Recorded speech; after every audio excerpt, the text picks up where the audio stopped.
Sir এক্সটিংগাইজারের টিভিটি কিভাবে করতে হয় একটু বাংলায় বলবেন। ওকে, সবাই ভালো আছো? হ্যাঁ স্যার। জয় হিন্দ, সালাম আলাইকুম। জয় হিন্দ স্যার। Good afternoon sir. আমি K Das, fire and industrial safety trainer কম্বা। আমি আপনাদের তাহলে এখন বোঝাবো এক্সটিংগাইজারের উপরে কিভাবে টিভিটি করতে হয়। প্রথমে বলি টিভিটি বলো তো দেখি, টিভিটি ফুল ফর্ম কি? টুল বক্স টক। টুল বক্স টক। দুই একটা প্রশ্ন টিভিটির ব্যাপারে আগে করে নিতে পারি? হ্যাঁ স্যার করুন। রেডি? হ্যাঁ স্যার। আচ্ছা বলো দেখি, টুল বক্স টক কাজ শুরু হওয়ার আগে করে না পরে? কাজ শুরু হওয়ার আগে। আগে করে। এটা ওয়ার্কপ্লেসে করে না কোনো লেকচার হল বা মিটিং এ করা উচিত? ওয়ার্কপ্লেস করে। ওয়ার্কপ্লেসে করে? হ্যাঁ স্যার। আচ্ছা টিভিটি এই যে বলছে যে এক্সটিংগাইজারের, তোমরা অনুরোধ করছো যে টিভিটি এক্সটিংগাইজারের স্যার একটু বাংলায় বলে করে দেখান। হ্যাঁ স্যার। তাহলে এই যে বলছে এক্সটিংগাইজারের যে টিভিটি বা যে কোনো বিষয়ের উপরে বা বিপি বা বিএসএফ বা কোনো ম্যানুফ্যাকচারিং প্রসেস বা হট ওয়ার্ক বা মনে করুন কোল্ড ওয়ার্ক বা যে কোনো মেশিনের উপরে টিভিটি, এটা কি সেফটি পার্সোনালরা করে নাকি কোনো ম্যানেজমেন্ট স্টাফ করে? Safety personal. বোঝা গেল? হ্যাঁ স্যার। তাহলে এটা কি মৌখিক আলোচনা নাকি কোনো রিটিন আলোচনা? মৌখিক আলোচনা। বোঝা গেল? হ্যাঁ স্যার। এটা অ্যাক্সিডেন্ট প্রিভেন্ট করানোর জন্য টিভিটি ওয়ার্কপ্লেসে করানো হয়, মানে যাতে অ্যাক্সিডেন্ট বা ইনজুরি আটকানো যায় তার জন্য করানো হয় নাকি অ্যাক্সিডেন্ট ঘটানোর জন্য করানো হয়? অ্যাকশন প্রিভেন্ট করার জন্য। মনে থাকবে তো এই কথাগুলো? হ্যাঁ sir. Let us start. Okay, Jai Hind and follow me. তাহলে এবার বলবো, আপনাদের বললাম যে আমরা কিন্তু সেফটি পার্সোনাল, আমাদের কোর্সের নাম কিন্তু ফায়ার অ্যান্ড সেফটি। আমাদের 1 বছরের কোর্স এবং এটা আরো ডিউরেশন আছে। অন্যান্য বিভিন্ন ইনস্টিটিউশনে এই কোর্স 1 বছর, 2 বছর এবং 4 বছরেরও আছে। আপনারা জেনে থাকেন বিটেক। তাহলে সর্বত্রই কিন্তু এই জিনিসের প্রয়োজন পড়বে। আপনারা বোর্ডে দেখছেন যে সাবজেক্ট মানে বিষয় রয়েছে fire protection and prevention. Fire protection মানে যেটা অগ্নি সুরক্ষা ব্যবস্থা, মানে অগ্নি নির্বাপন ব্যবস্থার অন্তর্ভুক্ত। আর ফায়ার প্রিভেনশন মানে হচ্ছে এটা অগ্নি প্রতিকারমূলক ব্যবস্থার অন্তর্ভুক্ত। এটি আগুনকে সরাসরি নেভাতে সাহায্য করে, যেমন সামনে রাখা এক্সটিংগাইজার, স্প্রিংকলার, হাইড্রেন্ট, হোসিল হোস ইত্যাদি, ফায়ারবল। আর ফায়ার প্রিভেনশন এটা কিন্তু আগুনকে নেভায় না। আপনারা হয়তো জেনে আগের ক্লাসগুলো অ্যাটেন্ড করেছেন বা আমার অন্য চ্যানেলে দেখেছেন যে ফায়ার প্রিভেনশন মানে কিন্তু অগ্নি প্রতিকারমূলক ব্যবস্থা। এটা কিন্তু আগুনকে নেভায় না, কিন্তু আগুনকে ছড়াতে দেয় না। মানে বেসিক্যালি স্মোক লাইট হিটকে কিন্তু ছড়াতে যায় না, মানে ফায়ারকে স্প্রেড হতে দেয় না। যেখানকার আগুন ওখানে সীমিত রাখার চেষ্টা করে। এবং তার জন্য আমরা জানি যেমন fire retardant wall, fire retardant floor, fire damper, smoke exhaust system, এছাড়া বিভিন্ন রকম ব্যবস্থা আমরা করে থাকি। এর মধ্যে যেগুলোর নাম আমি আপনাদের বললাম এগুলো কোনোটাই কিন্তু আগুনকে নেভায় না, কিন্তু আগুনকে মূল উদ্দেশ্য ছড়াতে দেয় না। স্মোক টানবে, টেনে সাকশন মেরে বের করে দেবে অন্য পথে, যাতে ইভাকুয়েট করা যায় বা দম না বন্ধ হয়, শ্বাসকষ্ট না হয়, যাতে ভিজিবিলিটি না কমে যায়। এবার বলবো, আমরা আবার পুরোনো কথায় চলে আসলাম যে কোশ্চেনে লেখা রয়েছে, নাম আমার লেখা রয়েছে, এখানে লিখেছে question number 1 how to conduct TVT. এটা টিভিটি লেখা রয়েছে। টিভিটি কথার মানে হচ্ছে টুল বক্স টক। টক টক মানে কথা বলা। অন এক্সটিংগাইজার মানে এক্সটিংগাইজারের উপরে, এক্সটিংগাইজার মানে হচ্ছে অগ্নি নির্বাপন যন্ত্র।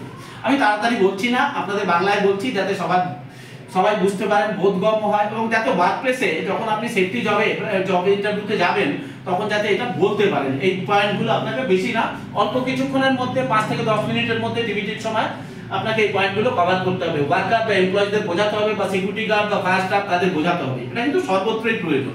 তাহলে এবার বলবো যে কোশ্চেনে লেখা রয়েছে হাউ টু কন্ডাক্ট টিভিটি অন এক্সটিংগাইজার।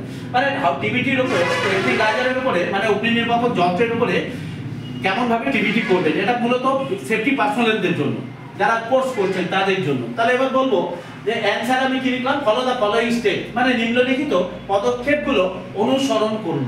1 নম্বরে কি বলছে যে বলুন, মানে say about the introduction of that extinguisher. এবার বলুন আপনি কি বলবেন। হ্যাঁ, এবার বলুন আপনি যে say about the introduction of extinguisher, মানে এক্সটিংগাইজারের ভূমিকা সম্বন্ধে বলবো। দেখুন যেগুলো লেখা রয়েছে, this are all portable extinguisher, মানে এগুলো কিন্তু বহনযোগ্য এক্সটিংগাইজার। এই ভূমিকাতে বলবো যে নাম্বার 1-এ বললাম কি এটা বহনযোগ্য এক্সটিংগাইজার, এটা কিন্তু লাল রং মানে এমার্জেন্সি আইটেম। আর একথাও সঙ্গে বললাম যে এটা কিন্তু শুধুমাত্র ছোট আগুনকে নেভানোর জন্য, বড় আগুনকে নেভানোর জন্য নয়। তাহলে বড় আগুনকে নেভানোর জন্য হাইড্রেন্ট বা অন্যান্য ব্যবস্থা আছে, তবে এটা কিন্তু আগুন যখন প্রাথমিক অবস্থায় মানে শুরুতে থাকে, মানে আর্লি স্টেজে, তখন আমরা এক্সটিংগাইজার পোর্টেবল গুলো ব্যবহার করে থাকি। এবার আরেকটা কথা বলবো, নেক্সট পয়েন্টে বলবো যে ইন্ট্রোডাকশনে আপনাকে বলতে হবে যে কোন ধরনের এক্সটিংগাইজারের ব্যাপারে আপনি ওদের বোঝাচ্ছেন। যদি মনে করা যাক, যেমন উদাহরণস্বরূপ বলবো, এটা যেরকম লেখা রয়েছে এখানে এবিসি পাউডার, তাহলে এবিসি পাউডার আপনাকে বলে রাখি সবাইকে বলবেন ওয়ার্ক প্লেসে যে এটার ভেতরে দেখো ভাই, এই সামনে নিয়ে গিয়ে বলবেন, এইভাবে ধরে দেখাবেন, সবাইকে এইভাবে ক্যারি করে নিয়ে গিয়ে দেখাবেন যারা দাঁড়িয়ে রয়েছে। তাহলে এটা কিন্তু এবিসি পাউডার, এইভাবে ইনফরমেশন লেভেল, এই কাগজটাকে বলা হয় সেই এক্সটিংগাইজারের ইনফরমেশন লেভেল, মানে এটা কিছু তথ্য দেয়, সেটাকে বলবেন। দেখুন এটা ওয়ার্কার বা এমপ্লয়ি বা রিলেটেড স্টাফ যারা রয়েছেন তাদের বলবেন যে এবিসি পাউডার কোথায় লেখা আছে, এবং সেটা বলবেন যে এবিসি কথার মানে কি। এবিসি মানে হচ্ছে এটা, এবিসি কোনো ফুল ফর্ম আছে যেরকম ডিসিপি ড্রাই কেমিক্যাল পাউডার, না না, এবিসি কোনো ফুল ফর্ম হয় না। তাহলে এবিসি মানে কি? এবিসি হচ্ছে ক্লাস অফ ফায়ারকে ইন্ডিকেট করে, যেমন এ ফর সলিড ফায়ার মানে কাঠ, কাগজ, কাপড়, প্লাস্টিকের আগুন, বি ফর লিকুইড ফায়ার যেমন পেট্রোল, ডিজেল, কেরোসিন ইত্যাদির আগুন, C for gaseous fire. Gas মানে বায়বীয় পদার্থের আগুন, যেরকম প্রোপেন হতে পারে বা হাইড্রোজেন হতে পারে বা ইথেন, মিথেন হতে পারে, অ্যাসিটাইলিন গ্যাস হতে পারে, সেই সমস্ত আগুনকে নেভাতে সক্ষম। এবং এই ধরনের এক্সটিংগাইজার ইন্ট্রোডাকশনে লাস্টে বলুন যে এই পাউডার ভরা এক্সটিংগাইজার দিয়ে অগ্নি নির্বাপনের যে পদ্ধতি আছে সেটাকে বলা হয় ব্ল্যাঙ্কেটিং অথবা মোদারিং, ব্ল্যাঙ্কেটিং অথবা স্মদারিং। বোঝা গেল? তাহলে এক নম্বরে আমরা বুঝতে পারলাম যে ইন্ট্রোডাকশনে কি কি পয়েন্টগুলো বলতে হবে। ভূমিকা বললেন না, যে কি ধরনের ভূমিকা অবতীর্ণ হয় এই ধরনের এক্সটিংগাইজার, সবার টাইপ তো আলাদা, তাহলে সবার কার্যক্ষমতা, কার্যকরী ক্ষমতাও তো আলাদা। বোঝা গেল না? হ্যাঁ স্যার। তাহলে এবার বললাম আমরা এক নম্বরে আলোচনা করলাম যে say about the introduction of extinguisher. এতটা তোমরা সবাই বুঝতে পারলে? হ্যাঁ স্যার। ওকে, তাহলে আমরা এবার 2 নম্বর পয়েন্টে কি লিখেছি? Check the condition of extinguisher. এবার check the condition of extinguisher বলছে যে এক্সটিংগাইজার ব্যবহারের আগে সত্যি বলো তো, তোমরা বাইক, স্কুটি কোনো জায়গায় নিয়ে যাও, যখন সাইকেল, তাহলে একবার দেখো না টিউবে হাওয়া আছে কিনা, ব্রেক ঠিক আছে কিনা, বেল বাজছে কিনা, সাইকেলটা চলার মতো কন্ডিশন আছে কিনা, বা বাইক হোক, স্কুটি হোক, বা সাইকেল হোক, বা 4 চাকার গাড়ি হোক, দেখো তো? পরীক্ষা যাওয়ার আগে পেনে দেখো না, পেন ভরা আছে কিনা, রিফিল করা আছে কিনা, বা কালি নেই কিনা, দেখো তো? সিমিলারলি এক্সটিংগাইজারও ব্যবহার, এটা তো অগ্নি নির্বাপন যন্ত্র, অগ্নি ইমার্জেন্সি আইটেম, মানে অগ্নি দুর্ঘটনা ছাড়াও ব্যবহার করা হয় প্রাথমিক স্টেজে। ঠিক আছে, তাহলে এটাকেও চেক করা তো খুবই জরুরি। তাই জন্য এক্সটিংগাইজার ব্যবহারের আগে অবশ্যই একবার চেক করে দেখবো। কিভাবে বুঝবো যে এটা ব্যবহারের উপযুক্ত কন্ডিশনে, মানে অবস্থায় আছে না নেই? অনেকগুলো মাধ্যম আছে বোঝা। তাহলে নাম্বার 1, এক্সটিংগাইজারের ইনফরমেশন লেভেলে এখানে লেখা থাকে, ইনফরমেশন লেভেলে এখানে লেখা থাকে যে কবে একে কেনা হয়েছে, মানে ডেট অফ ম্যানুফ্যাকচারিং এর দ্বারা আপনি বুঝতে পারবেন যে এই কন্ডিশন আছে। কেন এই এছাড়া আরেকটা মাধ্যম হচ্ছে আপনি প্রেসার গেজ দেখবেন। প্রেসার গেজে যদি মনে হয় প্রেসার গেজ, যেরকম প্রেসার গেজ কিন্তু সব এক্সটিংগাইজারে থাকে না, যেমন এই ধরনের এক্সটিংগাইজারকে বলা হচ্ছে স্টোর প্রেসার টাইপ এক্সটিংগাইজার। আমি একটু তাড়াতাড়ি বলছি। তাহলে স্টোর প্রেসার টাইপ এক্সটিংগাইজারে বাংলাতে ভালো করে বুঝিয়ে দিচ্ছি যে ব্যবহারের আগে দেখবেন, যেমন চেক দা বলছে কন্ডিশন অফ এক্সটিংগাইজার, তার মানে প্রেসার গেজ দেখবেন।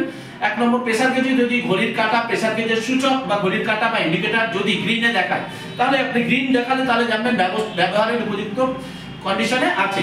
বুঝা গেল? আর যদি বাদিকে দেখা তাহলে জানবেন যে এর ভেতরে এক্সটিংগাইজিং এজেন্ট মানে ফোম, জল বা পাউডার থাকতেও পারে, না থাকতে পারে, কিন্তু নাইট্রোজেন নেই, মানে যথাযথ প্রেসার নেই। বুঝা গেল? ডান দিকে যদি দেখায় ঘড়ির কাঁটা তাহলে জানতে হবে ওভার চার্জ, মানে ওভার প্রেসার, সেটা ব্যবহারের উপযুক্ত কন্ডিশনে নেই। তার মানে ব্যবহারের উপযুক্ত কন্ডিশন কোথায় দেখলে বুঝবো? যদি ঘড়ির কাঁটা গ্রিনে দেখায় প্রেসার গেজ। 1 নম্বর এটার মাধ্যমে বুঝতে পারবো। 2 নম্বর এখানে কি লেখা আছে তার মাধ্যমে বুঝতে পারবো। 3 নম্বর আরেকটা পদ্ধতি আছে, জানেন তো? এটা ব্যবহারের উপযুক্ত কন্ডিশনে আছে না নেই সেটা জানা। সেটা কি? সেটা রিফিলিং সেফটি ট্যাগ। এর মধ্যে গলায় লাগানো থাকে অনেক এক্সটিংগাইজারে, এই চেনটা আছে না, এর সঙ্গে লাগানো থাকে। এখানে অবশ্য নেই। তাহলে রিফিলিং সেফটি ট্যাগ কি? একটা কাগজের টুকরো, ওটার মধ্যে 3টে পয়েন্ট থাকে। ভালো করে জানকারির জন্য বলে দিই তোমাদের যে 3টে পয়েন্টে রিফিলিং সেফটি ট্যাগ দ্বারাও আমরা এটা বুঝতে পারি যে সমস্ত এক্সটিংগাইজারে প্রেসার গেজ নেই। সেখানে সব জায়গায় আছে, দেখো প্রেসার গেজ এটা লাগানো নেই, এটা লাগানো নেই, এটা আছে। তার মানে প্রেসার গেজ লাগানো এক্সটিংগাইজার শুধুমাত্র স্টোর প্রেসার মডেল হয়ে থাকে। হ্যাঁ, this model is also called as store pressure. তাহলে যে বললেন প্রেসার গেজ, আপনি বললেন refilling safety tag. Refilling safety ট্যাগের 3টে পয়েন্ট কি? তাহলে সেটাও বলে দিই। নাম্বার 1, সাপ্লায়ারদের কন্ট্যাক্ট নাম্বার থাকতে হবে, একাধিক, 2টো নম্বর। কোনো প্রবলেম হলে তাকে জানাবো। 2 নম্বরে লাগবেন এলআরডি, মানে লাস্ট রিফিলিং ডেট, কবে এই এক্সটিংগাইজার গুলোকে ভরা হয়েছে, কত বছরে না তার আগের বছরে কত তারিখে ভরা হয়েছে সেটা। তারপর লাগবেন এনআরডি, মানে নেক্সট রিফিলিং ডেট, পরবর্তী রিফিলিং এর সময় কটা, মানে কত তারিখে তার আগে ভরে নিতে হবে, তার আগে ভরে নিতে হবে। তার মানে তার মাধ্যমেও জানতে পারছি। তাহলে বোঝা গেল তো? তাহলে চেক করতে পারবো। এবার এটা দেখে আমরা ব্যবহারের আগে অবশ্যই একবার নজর মারবো ইনফরমেশন লেভেলগুলো। এটাকে বলছে ইনফরমেশন লেভেল। ব্যবহারের আগে অবশ্যই জানবো কোন ধরনের এক্সটিংগাইজার কোন আগুনকে নেভানোর জন্য আমরা নিয়ে যাচ্ছি উঠিয়ে। বোঝা গেল? না দেখে নিয়ে যাবো না, এমন যেন ভুল না হয়। যেমন ভুলবশত যদি ওয়াটার লেখা থাকে বা ফোম লেখা থাকে, তুমি কি তাহলে ওটাকে ইলেকট্রিক ফায়ার বা বিদ্যুতের আগুন অথবা বলে যদি মেটাল ফায়ারের ভ্যালু প্রয়োগ করবে, তাহলে তো আরো বড় হ্যাজার্ড হয়ে যাবে। বুঝা গেল? তার জন্য ইনফরমেশন লেভেল ব্যবহারের আগে চেক করে দেখে নেওয়া উচিত, ব্যবহারের উপযুক্ত কন্ডিশন এক্সটিংগাইজার আছে না নেই। বুঝতে পারছো তো? হ্যাঁ স্যার। বুঝা গেল? তারপরে বলো তো দেখি 3 নম্বরে কি লেখা আছে, সে মানে বলুন সে দ্য সুইটেবিলিটি এন্ড আনসুইটেবিলিটি। এবার বলবো পার্টিকুলার, তুমি মনে করো যেই ধরনের এক্সটিংগাইজারের ব্যাপারে সুইটেবিলিটি মানে ওর উপযুক্ততা, বুঝা গেল? কোন ধরনের আগুনের ক্ষেত্রে এটা প্রয়োগ করা যায় আর কোথায় প্রয়োগ করা যায় না। উদাহরণস্বরূপ বলবো, যদি এইটাই ধরে নাও, যদি মনে করো CO2 এক্সটিংগাইজারের ব্যাপারে বলছো, তাহলে CO2 এক্সটিংগাইজার কোন কোন ধরনের আগুনকে নেভানোর জন্য ব্যবহার করা যেতে পারে। CO2 এক্সটিংগাইজার সর্বপ্রথম বলবো, সবথেকে প্রথমে বলবো যে আপনি ইলেকট্রিক্যাল ফায়ারের জন্য বেস্ট মানা যায়, এছাড়া গ্যাস ফায়ারের জন্য বেস্ট মানা যায়, এছাড়া B আর C ক্লাস ফায়ারেও ব্যবহার করা যায়। তবে কি A ক্লাস ফায়ারের উদ্দেশ্যে প্রয়োগ করা যায় না? হ্যাঁ যাবে, প্রয়োগ করা যাবে, বুঝা গেল? কিন্তু A ক্লাসের লেটে আগুন নেবে। তারপরে A ক্লাস ফায়ারের জন্য বলবো আপনি ফোম মেরে দিন বা ওয়াটার মেরে দিন, তাড়াতাড়ি আগুন নেমে যাবে। কেন জানেন? A ক্লাসের অন্তর্গত যে পদার্থগুলো ওগুলো ওয়াটার অ্যাবজর্বেন্ট পাওয়ার লাগে, জলকে চুষে নেয়, তাড়াতাড়ি নেমে যাবে, হিট পালিয়ে যাবে, বুঝা গেল? এবার বলুন তো দেখি CO2 এক্সটিংগাইজার কোথায় প্রয়োগ করবো না। দাদা CO2 এক্সটিংগাইজারকে তোমাদের বলে রাখি ভাই, যে CO2 এক্সটিংগাইজার যেমন মেটাল ফায়ার মানে ক্লাস B ফায়ারের উদ্দেশ্যে প্রয়োগ করবে না, একদমই মারবে না, বুঝা গেল? তাহলে আগুন ছড়িয়ে যাবে, কিন্তু নিয়ন্ত্রণের বাইরে চলে যাবে। এছাড়া বললাম যে CO2 এক্সটিংগাইজারকে ফ্যাট ফায়ারে প্রয়োগ করবো না, বুঝা গেল? তাহলে মেটাল ফায়ার আপনি বলে দিচ্ছেন যে ফ্যাট ফায়ার, এবং আরো অন্য হতে পারে, কিন্তু আমি মূলত দুটোর উপরে জোর দিলাম এই ডিপ্লোমা লেভেলে, বুঝা গেল? তোমাদের আগে বোঝানো হয়েছে ক্লাসিফিকেশন অফ ফায়ার। তারপরে এবার বলছে যে 4 নম্বরে বলো তো দেখি কি বলা আছে, বলছে যে say about the discharge range and duration. Discharge মানে যদি এই এক্সটিংগাইজারটা ব্যবহার করি, এটা 4 কেজি ওজন বিশিষ্ট ABC dry powder. Dry powder মানে ড্রাই মানে শুকনো, পাউডার মানে গুঁড়া। তাহলে এই পাউডার ভরা এক্সটিংগাইজার কত দূরত্ব পর্যন্ত যাবে তোমাদের বোঝানোর জন্য বলি, এটা হচ্ছে ডিসচার্জ রেঞ্জ, এটা নজল। যখন আমরা পাস মেথড ফলো করব, তাহলে এখান থেকে যে দূরত্বটা তুমি মেইনটেইন করবে অগ্নিস্থল থেকে, সেটা মিনিমাম হতে হবে 3 মিটার বা 10 ফিট, বুঝা গেল? হ্যাঁ স্যার, 3 মিটার বা 10 ফিট। এবার তাহলে এই 4 কেজি ওজন বিশিষ্ট এর মধ্যে লেখা আছে না এখানে 4 কেজি 4 কেজি, দেখো লেখা আছে না 4 কেজি, তাহলে 4 কেজি মানে 4 কেজি পাউডার আছে এর মধ্যে। তাহলে 4 কেজি কিন্তু নেট পাউডার এই এক্সটিংগাইজার ওজন ব্যতীত। তাহলে এবার বলবো যে কত দূর পর্যন্ত যাবে এই 4 কেজির এক্সটিংগাইজারটা, আপনি জেনে রাখবেন 2 মিটারের বেশি যাবে না। ডিসচার্জ সেফটি ডিসটেন্স কত? 3 মিটার। তাহলে এটা কত অবধি যাবে? 2 মিটার, মানে 10 মিটারও কম পর্যন্ত যায়, বুঝা গেল তো? হ্যাঁ স্যার, 2 মিটার তার বেশি যায় না বলি অ্যাকচুয়াল, কিন্তু আমি তাই জানাচ্ছি। এবার কত সেকেন্ড পর্যন্ত যাবে? এটা খুব যদি বেশি হয় 60 সেকেন্ড অবধি যাবে। অ্যাকচুয়াল ব্যাপারটা বললাম 60 সেকেন্ড পর্যন্ত যাবে যদি পাউডার ঠিক কন্ডিশনে থাকে। 60 সেকেন্ড পর্যন্ত মানে ডিসচার্জ ডিউরেশন বলছি, কতক্ষণ পর্যন্ত এফেক্ট দেখতে পারবো পাউডার বেরোবে। ABC পাউডার মারলে এটা চাপলে কতক্ষণ পর্যন্ত বেরোবে? 60 সেকেন্ড পর্যন্ত, বুঝা গেল? 90 সেকেন্ড বলে, কিন্তু 60 সেকেন্ডও চলে না। ফ্রেশ ভালো কোম্পানির হলে চলবে। এগুলো তার মানে কি বলতে চাচ্ছেন যে ISI স্ট্যান্ডার্ড হওয়া উচিত? একদম। এগুলো লোকালও হয়, হ্যাঁ লোকাল হয়, তো লোকাল হয় বলেই দুর্ঘটনা হয় বা কিছু। তাহলে মানে আমরা বুঝিয়ে দিলাম যে সুইটেবিলিটি মানে হচ্ছে কোন আগুনের জন্য সুইটেবল মানে উপযুক্ত, মানে প্রপার মানে আইডিয়াল বা অ্যাপ্রোপ্রিয়েট, আনসুইটেবল মানে রেস্ট্রিক্টেড মানে প্রতিবন্ধিত, কোন আগুনে প্রয়োগ করব না বুঝিয়ে দিলাম। যেমন যেমন ওয়াটার টাইপ হয়, যার ফর এক্সাম্পল যদি এটা ওয়াটার টাইপ হতো তাহলে কি কোথায় প্রয়োগ করতেন না বলুন তো দেখি? তাহলে আমি বলবো ওয়াটার টাইপ হলে ইলেকট্রিক্যাল ফায়ারে প্রয়োগ করব না। এছাড়া আপনি মেটাল ফায়ারে প্রয়োগ করতে পারবেন না। এছাড়া B ক্লাস মানে হচ্ছে পেট্রোল ডিজেলের আগুনকেও নরমাল প্লেন ওয়াটার এক্সটিংগাইজার কিন্তু প্রয়োগ করা যায় না, তাহলে আগুন ছড়িয়ে যাবে, বুঝা গেল তো? নরমাল ওয়াটার বলছি। তারপরে বলবো 5 নম্বর পয়েন্টে লেখা রয়েছে say how to operate the extinguisher by PASS method. মানে পাস মেথড বলছে বলুন এক্সটিংগাইজার কিভাবে পাস মেথড ফলো করে চালাবেন। তাহলে পাস মেথড ফলো করে, পাসের ফুল ফর্ম তোমরা জানো, P for pull the safety pin, টানলাম বাইরে রেখে দিলাম, সেফটি পিন হতে পারে, আবার পুল দা সেফটি ক্লিপও হতে পারে, কিন্তু বোঝা গেল? সেফটি ক্লিপ কাকে বলছে জানো? এর মধ্যে যেগুলো লাগানো থাকে এটা হচ্ছে সেফটি পিন, আর এটা হচ্ছে সেফটি ক্লিপ। দেখে রাখো ভালো করে, সেফটি ক্লিপ। আমি এটার উপর উদাহরণ দিয়ে বলবো, পুল দা সেফটি পিন, টানলাম রেখে দিলাম। এবার কি করব? তাহলে এখানে সেফটি পিন লাগালেন না, প্রথমে টেম্পারিং সিল খুলবেন, তারপরে সেফটি পিন টানবেন, বের করবেন। সেফটি পিন কিন্তু এই সাইডে থাকা উচিত, গোল রিংটা, যেদিকে প্রেসার গিয়ে যেদিকে হবে না। তাহলে টেনে বের করলাম, তারপরে কি বের করব? টেম্পারিং সিল খুললাম, নাম্বারের সেফটি পিন টানলাম, বের করলাম, পকেটে রাখলাম, তারপরে বের করব সাপোর্টার টানলাম, সাপোর্টার বের করলাম। এবার এক্সটিংগাইজার ব্যবহারের জন্য প্রস্তুত। এবার যখন ক্যারি করবেন, লিফটিং লিভারের উপরে হাত দিয়ে ক্যারি করবেন, এইভাবে লিফটিং লিভারের উপরে এইভাবে ধরবেন, ওটার উপরে চাপবেন না, চাপলেই কিন্তু যা ভেতরে ভরা আছে সেটা বেরিয়ে আসবে, তাহলে আপনার পেনাল্টি হবে, মানে ফাউল হবে, ডিসকোয়ালি হয়ে যাবে টেস্টে। তাহলে এবার বলবো যে এবার aim the base of fire. First step বলেছি পুল দা সেফটি পিন অথবা ক্লিপ, এই ধরনের এক্সটিংগাইজার। এবার aim the base of fire. Suppose আমি এখানে মনে করা যাক এখানে দূরত্ব হচ্ছে 3 মিটার দূরত্বে স্পট অফ ফায়ারে আমি দাঁড়িয়ে আছি। এবার aim the base of fire, এইভাবে দাঁড়াবেন না কখনোই, কোনোভাবে এইভাবে দাঁড়াবেন যাতে দেখে মনে হয় আপনার পজিশন বা স্টান্স দেখে মনে হয়, আমি কেদার বলছি, তাহলে এবার দেখে মনে হয় যাতে আপনি ট্রেন্ড, প্রপারলি ট্রেন্ড, বুঝা গেল? তাহলে এইভাবে দাঁড়াবেন, নজরকে 45 ডিগ্রি নিচে করবেন, এইটা হচ্ছে এম, বুঝা গেল? নজল ধরবেন, এখানে ধরবেন না, নজল ধরবেন, এটা দিস ইজ কল নজল। এইভাবে ধরবেন 45 ডিগ্রিতে এবং বেস অফ ফায়ার মানে সিট অফ ফায়ারে এইম করবেন। এম মানে যেরকম গুলি দিয়ে এম করে বন্দুক দিয়ে ফৌজি লোকেরা ওইভাবে এম করবেন, বুঝা গেল? তাহলে এইভাবে। এবার তারপরে রয়েছে কি বলতো, তারপরে রয়েছে লাস্টের রেসপন্স স্কুইজ দা, দ্বিতীয় নম্বর 3 নম্বর পয়েন্টে এস রয়েছে, এটা স্কুইজ দা প্রেসিং লিভার। স্কুইজ মানে চাপা, কোনটা চাপবেন? এটা বললাম না, এটা লিফটিং লিভার, এটা প্রেসিং লিভার, এটা চাপবেন। তার মানে এটা কন্ট্রোল ইউজ এক্সটিংগার, নিয়ন্ত্রণ আপনার হাতে আছে। কিন্তু যেগুলো যদি এটা হয় এগুলো কন্ট্রোল না, এগুলো ওয়ান টাইম ইউজের জন্য। তাহলে এবার কেমন ভাবে এটা চাপবো আর যতটা প্রয়োজন মারবো, এবং বুঝা গেল তো? স্কুইজ প্রেসিং লিভার, এটা প্রেসিং লিভার, স্কুইজ মানে চাপা, এবার মারবো এইভাবে, বুঝা গেল? এইভাবে দাঁড়িয়ে আগুনের উপর অ্যাটাক করবো এক্সটিংগার দিয়ে। তারপরে লাস্ট স্টেজ বলছেন sweep around the fire Hazard, মানে সাইড বাই সাইড। তার মানে এটা মনে করা যাক এই স্কোয়ারটা আগুন, তাহলে চতুর্দিকে ঘুরে আপনাকে কিন্তু এইভাবে আগুন একটা সুরক্ষিত দূরত্ব মেনটেন করে আগুনকে চতুর্দিকে নেভাতে হবে। সাথে এই কথা বলবো যে খোলা আকাশের নিচে আগুন যখন নেভাবেন তখন কিন্তু হাওয়ার খেয়াল রাখবেন। বন্ধ জায়গায় আগুন নেভাবে বা প্যান্টের ভেতরে বা কোনো রেসিডেন্সিয়াল বিল্ডিং বা হোম বা নার্সিং হোম ইত্যাদি বা কোনো হসপিটাল আগুন নেভানো কিন্তু বন্ধ জায়গায় ক্লোজ পেরিফেরিতে সম্ভব, ক্লোজ জায়গায়। কিন্তু খোলা জায়গায় আগুন নেভালে কঠিন হয়। খেয়াল রাখতে হবে আগুন ঠিকমতো নিভেছে কিনা, ছড়ানোর সম্ভাবনা আছে কিনা, আগুন ঠিকমতো নিভেছে কিনা, ছড়ানোর সম্ভাবনা আছে কিনা। এবার এক্সটিংগার যদি ব্যবহার করা হয়, আরেকটা কথা বলবো, এক্সটিংগারকে এরকম ভাবে লিখে দেবেন, জানেন এর মানে কি? এর মানে হচ্ছে এমটি, যদি এক্সটিংগার শোয়ানো হয়। তার মানে আপনি বুঝিয়ে দিচ্ছেন এমটি মানে, জানেন তো এমটি মানে কিরকম ভাবে লেখা থাকে, বা এক্সটিংগারের উপরে আমরা লিখে দিই এমটি। এটার মানে হচ্ছে EMPTY, বুঝা গেল? এমটি মানে খালি।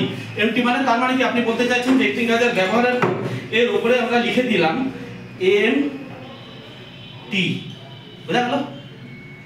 তাহলে এমটি মানে এটা কোথায় লিখবো? এটা ইনফরমেশন লেভেলের উপরে লিখবেন, এখানে লিখলে তো থাকবে না। তার মানে একে কি পুনরায় রিফিলিং করাতে হবে, ঠিক আছে? পুনরায় রিফিলিং এর ব্যবস্থা করাতে হবে বিলম্ব না করে। তাহলে এই যে বললাম, তাহলে আমরা আজকে আলোচনা করলাম যে হাউ টু কন্ডাক্ট টিভিটি। তার মানে ওয়ার্ক প্লেসে টিভিটি যখন করবেন তাহলে কিন্তু এটা কিন্তু জানা খুব স্পিডে করতে হবে না, খুব দেরিতেও করবেন না। তাহলে কিন্তু এই কথাগুলো 5 থেকে 10 মিনিটের মধ্যে বোঝানো সম্ভব? হ্যাঁ সম্ভব, তো খুব সম্ভব। আপনি তো একটা এক্সটিংগারের ব্যাপারে বলছেন, এতগুলোর ব্যাপারে তো বলছেন না। আপনি শুধু মনে করুন আপনি এটা লেখা রয়েছে, তাহলে এটা যেই ধরনের এক্সটিংগার এখানে লেখা হচ্ছে যে ড্রাই পাউডার, তাহলে এই দুটো যেরকম ড্রাই পাউডার মনে করা যাক, এটা ড্রাই পাউডার না এটা ওয়াটার টাইপ, তাহলে যেই বিষয়ে বলছেন আপনি ওটার ব্যাপারেই বলবেন, বুঝা গেল? তাহলে পয়েন্ট 5টা কি কি বললাম আবার মনে করিয়ে দিলাম, যে টিভিটি যখন এক্সটিংগারের উপরে করবেন এই পদক্ষেপগুলো মেনে চলবেন। সে মানে বলুন যে ওই এক্সটিংগারের ভূমিকা, 4টে পয়েন্ট বললাম। তারপরে বলেছি চেক দ্য কন্ডিশন অফ এক্সটিংগার, এক্সটিংগারের ব্যবহারের উপযুক্ত পজিশনে আছে মানে অবস্থা আছে না নেই। তারপরে বলেছি সে দ্য সুইটেবিলিটি এন্ড আনসুইটেবিলিটি, কোথায় প্রয়োগ করলে করা যাবে আর কোথায় যাবে না তার ব্যাপারে বলুন, মানে কোন কোন ধরনের আগুনের উদ্দেশ্যে প্রয়োগ করবেন আর করবেন না তার ব্যাপারে বলুন। বুঝতে পারছেন তো? হ্যাঁ স্যার, হ্যাঁ স্যার। তারপরে 4 নম্বরে বলছে যে say about the discharge and duration, কত দূর পর্যন্ত যাবে আর কতক্ষণ পর্যন্ত যাবে, কতক্ষণ পর্যন্ত এই ডিসচার্জের ফোম বা জল বা ড্রাই পাউডার বেরোবে, বুঝা গেল? 5 নম্বরে কি বলেছি say how to operate the extinguisher by পাঁচ মেথড, মানে 5 মেথড কি করে ফলো করব। তবে কথা বলে রাখি 5 কিন্তু এক্সটিংগারের চালন পদ্ধতির সূত্র মাত্র, সূত্র ফর্মুলা, বুঝা গেল? তাহলে এই যে বললাম এক্সটিংগারের ব্যাপারে এই যে 5 মেথড কি করে ফলো করতে হবে এই ভিডিওতে আমি জানালাম কে দাস ফ্রম মার্ক। তাহলে এই ভিডিওটা তোমরা কি সত্যি বুঝতে পেরেছো? সত্যি কথা বলো। হ্যাঁ স্যার। তাহলে আমি জিজ্ঞেস করি। হ্যাঁ স্যার। বলো তো দেখি পি ফর কি? P for pull. পুল কি? Extinguisher pin pull. P for pull the safety pin. Pin হতে পারে বলেছি আর ক্লিপ হতে পারে। হ্যাঁ sir. A for aim the base. Aim the base of fire. তো কথাটা বলো। Aim the base of fire. S for squeeze the pressing lever. Pressing lever. হ্যাঁ স্যার। এটা হচ্ছে pressing lever রেটিং। আর last step for sweep side by side around the fire. তাহলে আজকের এই ভিডিওতে এইটুকুই বললাম। 5 থেকে 10 মিনিট টিভিটি করছো কিন্তু মনে রাখবেন। আর যদি বলা হয় না আপনি যা ইচ্ছা বলতে পারেন, তাহলে যদি সময় থাকে তাহলে তুমি আরো অনেক কিছু বলতে পারবে এর ব্যাপারে। তাহলে সেটা প্রত্যেকটা এক্সটিংগারের ভেতরে কি ভরা আছে সব আলাদা আলাদা, কিন্তু ব্যবহারিক পদ্ধতি তো আলাদা। তবে এটা বলবো আজকের এই ভিডিওতে এইটুকু। আমি বললাম না যে CO2 এটা এক্সটিংগারের ড্রাই পাউডার, এটা দেখো বিভিন্ন রকমের এক্সটিংগার, এটা স্টোর প্রেসার বলছে না আকৃতিগত হচ্ছে আগুন কত রকম। দাদা ভারতীয় স্ট্যান্ডার্ড হিসেবে আগুন 5 রকম এই ভিডিওতে বললাম, বুঝা গেল? হ্যাঁ স্যার। তাহলে এক্সটিংগার কত রকম? তাহলে এক্সটিংগারও 5 রকম। তাহলে কি কি? যেমন ওয়াটার টাইপ, 2 নম্বর ফোম টাইপ, 3 নম্বর ড্রাই পাউডার টাইপ, 4 নম্বর CO2 টাইপ, 5 নম্বর ওয়েট কেমিক্যাল বা হ্যালোজেন টাইপ হতে পারে। তাহলে এটা কি? এই যে স্টোর, আর যদি এই যে এটা স্টোর প্রেসার টাইপ। তাহলে গঠন বা আকৃতিগত বা ডিজাইন কনস্ট্রাকশনের উপর ভিত্তি করে যদি জিজ্ঞেস করা হয় যে আকৃতি বা গঠনগত দিক থেকে কত রকম, তাহলে আপনাকে 3 রকম বলতে হবে। একটা হচ্ছে স্টোর প্রেসার টাইপ, 2 নম্বর CO2 কার্টিক ফিটের টাইপ যেটা পাঞ্চ করতে হয় সেপ্টিক লিকুইড, 3 নম্বর কন্ট্রোল ভালভ টাইপ, এটা হচ্ছে কন্ট্রোল ভালভ, বুঝা গেল? এটা কন্ট্রোল ভালভ টাইপ। বুঝা গেল? হ্যাঁ স্যার। তাহলে আজকের এই ভিডিওতে তোমরা কি বুঝতে পারলে সবই? হ্যাঁ স্যার। Thank you and